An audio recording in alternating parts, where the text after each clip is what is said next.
Indo British advanced pain clinic నొప్పి మాయం surgery దూరం ఫర్ అపాయింట్మెంట్స్ 9155515563.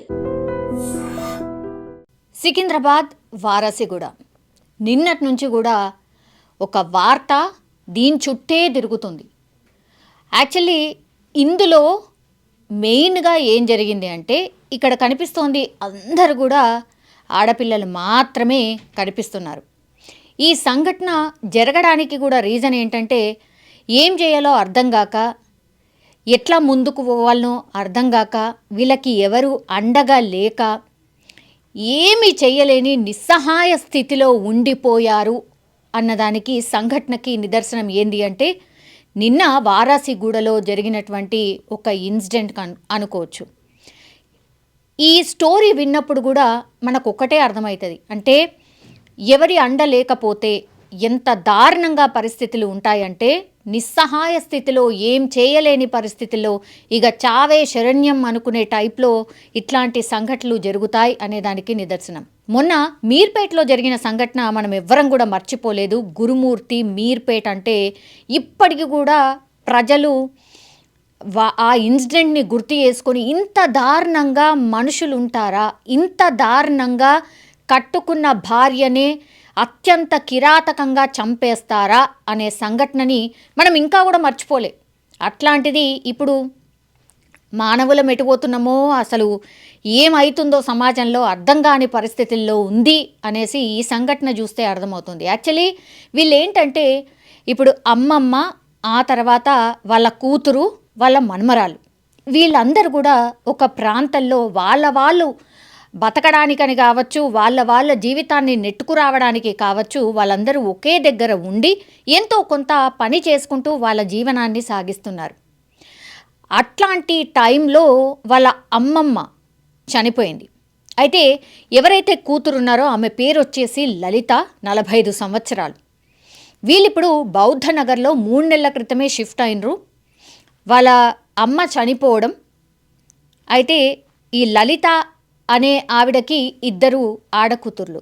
వాళ్ళిద్దరే పాపం అంతో కొంతో వాళ్ళ జీవనం సాగించడానికని చిన్న చిన్న జాబులు చేసుకుంటూ, ఒక ఆమె గార్మెంట్ దుకాణంలో పనిచేస్తోంది, ఇంకొక ఆమె ఈవెంట్ దాంట్లో ఎంతో కొంత సహాయంగా పనిచేస్తోంది. సో వాళ్ళకు వచ్చేది చాలా మినిమం శాలరీస్ అనుకోవచ్చు. అయితే 3 నెలల నుంచి కూడా వీళ్ళు అద్దె కట్టలేని పరిస్థితుల్లోకి వెళ్ళిపోయారు. అయితే ఈ లలిత అనే ఆమె 2020లో యాక్చువల్లీ వీళ్ళందరూ కూడా ఫ్యామిలీ అంతా కలిసి ఉండేది. అంటే వాళ్ళ హస్బెండ్ వాళ్ళతో పాటే ఉండేవాడు, కానీ 2020 నుంచి వాళ్ళ హస్బెండ్ ఎటు వెళ్ళిపోయాడో ఏంటో తెలీదు.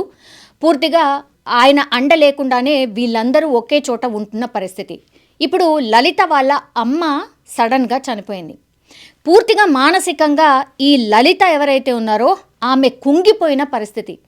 మొన్న ఒక 7 రోజులు 8 రోజుల క్రితమే ఏమైందో తెలియదు, కానీ నిద్రలోనే ఆమె చనిపోయిన పరిస్థితి. ఇక మిగిలింది ఎవరు? అమ్మమ్మ చనిపోయింది, అమ్మ చనిపోయింది, కేవలం 2 ఆడపిల్లలు మాత్రమే మిగిలిపోయారు. అదొక కిరాయి ఇల్లు, వాళ్ళు బౌద్ధనగర్లో ఉంటున్నారు. అట్లాంటి టైంలో పాపం అమ్మ శవంతోని వాళ్ళు పక్క రూమ్లో ఉంటున్నారు అని అంటే ఎంత దయనీయమైన పరిస్థితుల్లో వీళ్ళిద్దరు ఆడపిల్లలు ఉండిపోయారు అనేది అర్థమవుతోంది. వీళ్ళు ఒక లెటర్ కూడా రాసి పెట్టారు. అంటే ఆ లెటర్ ఎప్పుడు వాళ్ళ అమ్మ చనిపోయిన ఆ నెక్స్ట్ డేని, వాళ్ళ అమ్మ చనిపోయింది 22వ తారీఖు అయితే వీళ్ళు కూడా ఇంకా అమ్మ చనిపోయింది, ఇంకా మనం ఉండి ఏం చేసేది లేదు అనుకున్నారు. ఇంకా ఎవరి మీద ఆధారపడి బతకాలి, ఎవరు లేకుండా ఎట్లా బతకాలి అనుకున్నారో ఏంటో వాళ్ళు కూడా చనిపోవాలని ఫిక్స్ అయ్యారు. అప్పుడు 23వ తారీఖున ఒక లెటర్ రాశారు. అందులో స్పష్టంగా చెప్పారు, మాకు మా వాళ్ళకి మనస్పర్ధలు ఉన్నాయి, అంటే వాళ్ళ రిలేటివ్స్కి మేనమామ ఇట్లాంటి వాళ్ళు ఉంటారు కదా, వాళ్ళకి అండగా ఉండాల్సిన వాళ్ళు ఎవరైతే ఉండాలో వాళ్ళు ఎవ్వరూ లేరు, మాకు వాళ్ళకి మనస్పర్ధలు ఏర్పడ్డాయి, వాళ్ళందరి వల్లనే మేము ఇక్కడ పూర్తిగా బయటకు వచ్చేసి మా జీవనం మేము సాగిస్తున్నాము. అట్లాంటి టైంలో మా అమ్మమ్మ చనిపోయింది, అమ్మమ్మ చనిపోవడాన్ని తట్టుకోలేక మా అమ్మ కూడా చనిపోయింది, ఇంకెవరి కోసం బతకాలి, అమ్మ పోయి మేము ఏం చేయాలి అనుకున్నాము, అందుకని మేము కూడా చనిపోతున్నాము అని ఒక సూసైడ్ లెటర్ అయితే రాసుకున్నారు. ఏం జరిగిందో ఏంటో తెలీదు.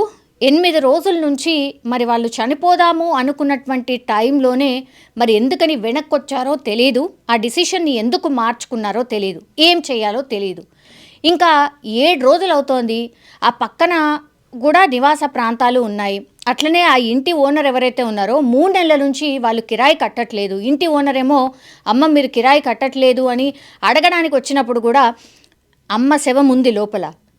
2 సార్లు ఇంటి ఓనర్ వస్తే కూడా కడతామండి ఏదో అండి అని చెప్పి పంపించేస్తున్నారట. మరి మీ మమ్మీ ఎట్టుపోయింది అంటే ఏదో ఒకటి చెప్పేసి వాళ్ళని పంపించేశారట.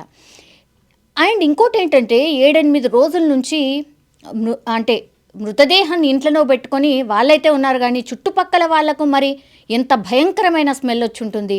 ఏం జరిగిందో ఏంటో, బట్ ఇంకా తట్టుకోలేక వాళ్ళే వచ్చి శుక్రవారం రోజు పక్కన స్థానికులకు చెప్పారట, ఇలా అమ్మ చనిపోయింది, అంత్యక్రియలు చేయడానికి మా దగ్గర కనీస డబ్బులు లేవు, కాబట్టి మేము చెప్తున్నాము, మేము కూడా చనిపోదాము అనుకున్నాము, ఎదిగోండి ఈ సూసైడ్ లెటర్ కూడా మేము రాసాము, కానీ ధైర్యం సరిపోలేదు, అందుకని ఇంకా లాభం లేదు అని ఇప్పుడు 8 రోజుల తర్వాత చెప్తున్నాము అన్న తర్వాత వెంటనే అక్కడ స్థానికంగా ఉన్నటువంటి పోలీసులకు దెన్ ఎమ్మెల్యేకి కూడా ఇన్ఫర్మేషన్ ఇచ్చిన తర్వాత పోలీసులు రంగంలోకి దిగారు. స్థానికులందరూ కూడా వీళ్ళు 3 నెలల క్రితమే వచ్చారు, ఇలా లలిత అని ఆమె ఉండేది కానీ ఇప్పుడు కనిపించట్లేదు, వారం 10 రోజులు అవుతుంది అని వాళ్ళు కూడా చెప్పడం జరిగింది. పెద్దగా ఇన్ఫర్మేషన్ అయితే వీళ్ళ గురించి ఏం తెలియదు. ఈ ఆడపిల్లల్ని అప్పుడు ఇప్పుడు మేము బయట చూసేవాళ్ళం, బికాజ్ వాళ్ళు రోజు బయటికి వెళ్ళి ఉద్యోగానికి వెళ్తుంటారు కాబట్టి మేము చూసాం, అంతే తప్పించి పెద్దగా ఏం తెలియదు అన్నారు. అండ్ అంటే నార్మల్ పర్సన్ లాగానే బిహేవ్ చేశారు, కానీ వీళ్ళకి ఏమీ పెద్ద అంటే వాళ్ళకేదో మానసికంగా ఏదో కుంగిపోయారనో లేకపోతే ఏదో అయ్యిందన్నది మాత్రం ఎక్కడ కూడా కనిపించట్లేదు. వీళ్ళ ఇద్దరిని చూసినప్పటికీ కూడా నార్మల్గానే కనిపించారు అని స్థానికులు చెప్తున్న పరిస్థితి కనిపిస్తోంది. ఈ కేసులో ఒకటే పాపం ఎవ్వరూ లేక ఏం చేయాలో అర్థం కాక ఇక ఏ దిక్కు తోచక వీళ్ళందరూ కూడా మానసికంగా కుంగిపోయి చనిపోయిన పరిస్థితే ఇప్పుడు లలిత వాళ్ళ అమ్మ గురించి మనం మాట్లాడినప్పుడు వాళ్ళ మమ్మీ చనిపోయింది కాబట్టి ఈమె మానసికంగా కుంగిపోయింది, లలిత చనిపోయింది. ఆ తర్వాత వీళ్ళిద్దరు చనిపోయిన తర్వాత వీళ్ళిద్దరికి ఆడపిల్లలకు ఏం అర్థం కాలేదు, ఇంకా మనకెవరూ లేరనుకున్నారు, అందుకని సూసైడ్ చేసుకుందాం అనుకున్నారు. మరి ఎలా ఆగిందో ఏంటో తెలియదు, బట్ ఇప్పుడు దాని నుంచి బయటకు వచ్చారు. కానీ మానసిక పరిస్థితి మాత్రం వీళ్ళిద్దరి పిల్లలది కూడా వాళ్ళ మాట్లాడే తీరు చూసినప్పటికీ మనకైతే స్పష్టంగా అర్థమవుతుంది, చాలా డిస్టర్బెన్స్లో ఉన్నారు, కానీ వాళ్ళకు పిచ్చి ఉందో లేకపోతే ఇంకోటి ఉందో అని అనుకోవడానికి వీల్లేదు. మానసికంగా ఒక మనిషి మీద ఇట్లాంటి దెబ్బ మీద దెబ్బ పడితే మాత్రం ఏమవుతుంది అనేది ఎవరో ఒక టైంలో అందరం మనుషులం కూడా ఎక్స్పీరియన్స్ చేస్తాం. అదే ఎక్స్పీరియన్స్ కూడా ఇప్పుడు ఈ ఆడపిల్లలు చేస్తున్నట్టుగా స్పష్టంగా మనకు అర్థమవుతోంది. మానవతా దృక్పథంతోనే ఈ కేసుని ఆలోచించాల్సిన అవసరం డెఫినెట్లీ కనిపిస్తోంది. అంత్యక్రియలకు మినిమం ఎంత ఖర్చు అవుతుందో మనకు తెలియని విషయం కాదు. అండ్ ఇంకోటి ఏంటి, ఒక మనిషి చనిపోయిందంటే ఆ ఓనర్ ఎట్లా ట్రీట్ చేస్తాడో అనేది కూడా మనం ఇక్కడ మర్చిపోవద్దు. ఇవన్నిటినీ ఆలోచించే పాపం ఆడపిల్లలు నిస్సహాయ స్థితిలో ఉండిపోయారు ఈ కేసులో అనేది అర్థమవుతోంది. ఇంకా రకరకాల వార్తలు వస్తున్నాయి, వాళ్ళు చాలా అగ్రెసివ్గా మాట్లాడుతున్నారు, మీరే అంతా చేశారు అని కొంత మీడియా మీద కూడా మాట్లాడడం మనం చూస్తూ ఉన్నాం. కానీ వాళ్ళ మానసిక పరిస్థితిని మనం అర్థం చేసుకోవాల్సిన అవసరం డెఫినెట్లీ ఉంది. అండ్ ఈ కేసులో పాపం వాళ్ళ అమ్మను కోల్పోయారు, అమ్మమ్మను కోల్పోయిన తర్వాత ఇద్దరు ఆడపిల్లలు పడే ఆవేదన అంతా ఇంత కాదు అనేసి మనకు స్పష్టంగా అర్థమవుతుంది. కానీ ఈ కేసు మాత్రం నిజంగా చాలా చాలా విషాదకరం. అండ్ ఎవరూ అండలేకపోతే మనుషుల పరిస్థితి ఎలా ఉంటుంది అనే దానికి ఎగ్జాంపుల్ కూడా ఇట్లాంటి కేసు అనుకోవచ్చు. 8 రోజులుగా నిస్సహాయ స్థితిలో వాళ్ళ అమ్మ శవం పెట్టుకొని ఇద్దరు ఆడపిల్లలు ఒక ఇంట్లో ఉండిపోయారు అంటేనే మనం అర్థం చేసుకోవాల్సిన అవసరం కనిపిస్తోంది.